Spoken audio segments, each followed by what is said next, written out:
Hello ladies and gentlemen and movie lovers of all kind, and welcome back to the channel. As always, I am your host, Brett Murphy, and for today's video, surprise surprise, it is going to be another ranking. And I am going to be ranking all 3 Fear Street movies. So the Fear Street trilogy is a series of 3 Netflix original movies based on R.L. Stine's horror-centric series of young adult novels of the same name.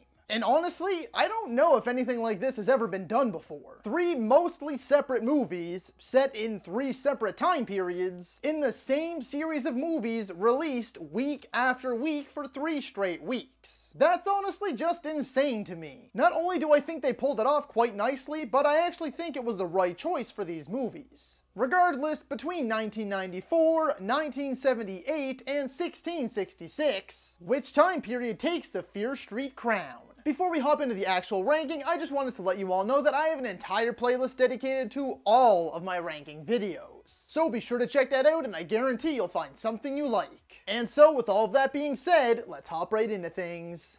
Number 3, Fear Street Part 2, 1978.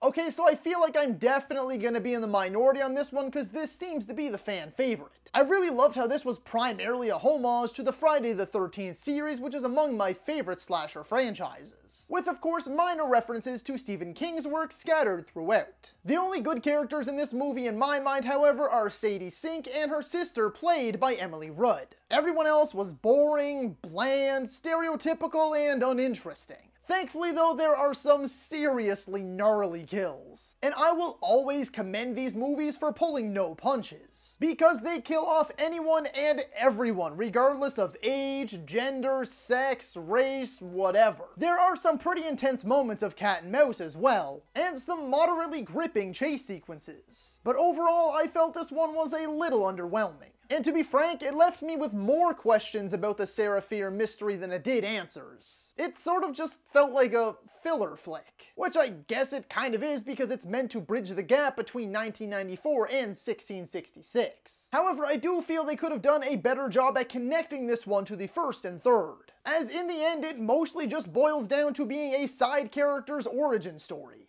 Number 2, Fear Street Part 3, 1666. Okay, so this one was surprisingly brutal, disturbing, and deeply unsettling at points. I mean, seeing a dozen kids with their eyes gouged out sitting in a church is a little messed up. But again, I have to applaud this series for not shying away from anything. And yes, I know the accents are bad, but we didn't come to watch this 3rd installment to see if the young actors could pull off convincing Irish or whatever they are accents. We came to see the conclusion of a trilogy, and it delivered. The 1666 backstory of Sarah Fear is wonderfully told, and terrifyingly eerie. I also really liked the change of pace from the first 2 being very heavy in the slasher subgenre, to this one being a much more supernatural horror. However, with about 45 minutes left, we swap back to 1994 for our grand finale. That is filled with twists, turns, revelations, and of course, lots more gore. Is it a bit exposition heavy? Maybe. But when things finally wrapped up after some neon-coded, intense, and unforgiving fun, I felt ultimately satisfied. And number 1, Fear Street Part 1, 1994. And again, I may actually be in the minority on this one, but I loved all of the callbacks to iconic 90s slashers. Scream in particular, which is among my very favorites. And I truthfully did love all of the main characters. Dina is a strong, relatable, and take-no-shit kind of lead. Her younger brother Josh is charming, funny, and he gets the girl in the end. Well, sort of. Kate is a hardcore badass, and I really loved how Simon was just a normal dude. Like in that bathroom scene when he's changing his clothes, he takes his shirt off and he doesn't have a 6 or an 8 or a 10 pack. He's not a total beefcake and is absolutely shredded or anything. Instead, he's covered in body hair and has a bit of a belly. He's a weird, outcast kind of dude, but he's totally himself, and I loved that. And speaking of the lead characters, I didn't really love Sam at first, but as the story went on, I really felt for her and her situation. Not to mention, her and Dina make an adorable couple, and I was really hoping that things would work out for them in the end. It boasts a roster of unique and memorable killers, and a solid overarching mystery with elements of witchcraft, curses, and possession. And lastly, I just want to mention that the final act was actually quite shocking and surprisingly gruesome.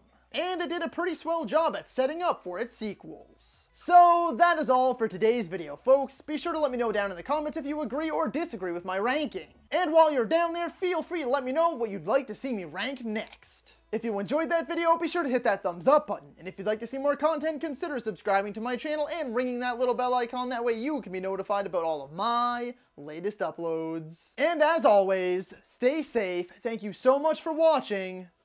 And that's a wrap. Hey you, yeah you, if you made it this far, just know I appreciate you, and while you're here, consider hitting that subscribe button.